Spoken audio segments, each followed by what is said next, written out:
Still very dry. It's going to be very indicative of the corn crop as well, because of the rain pattern. It's been so spotty, where you're going to have excellent soybean yields and then you're going to have very poor soybean yields. Part of the problem is some of the fringe states have just not had any rain. You know, Kansas, you don't think about it, but you know, when you've got a 32 billion or a 3.2 billion bushel crop, you know, you still get, you know, 50 to 100 million bushel out of Kansas, Arkansas, the Delta, the Mid-South states, that sort of thing. That you know, it's going to be very tough to be able to recoup some of those losses. That being said, the August, while we've had a cool down in August temperatures, the rains have remained very spotty, and it hasn't really replenished much of the soil moisture that we need.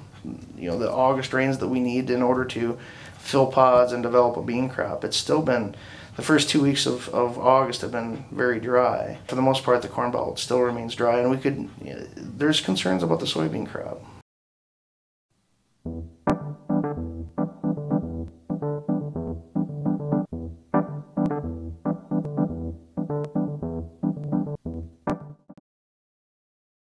Given what we know now, I don't think they're too far off.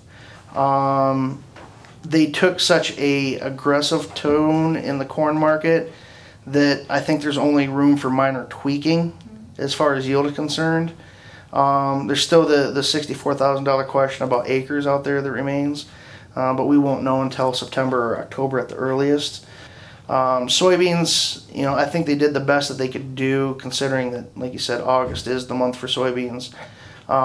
There could be more potential to come down with the lack of rains, but the USDA also made a pretty decent sized cut in yield in August, and historically when they do that, they tend to add more, you know, yield back in down the road. But I think that there's only minor tweaking. I really don't think that there's going to be you know, huge swings one way or another on corn or soybeans.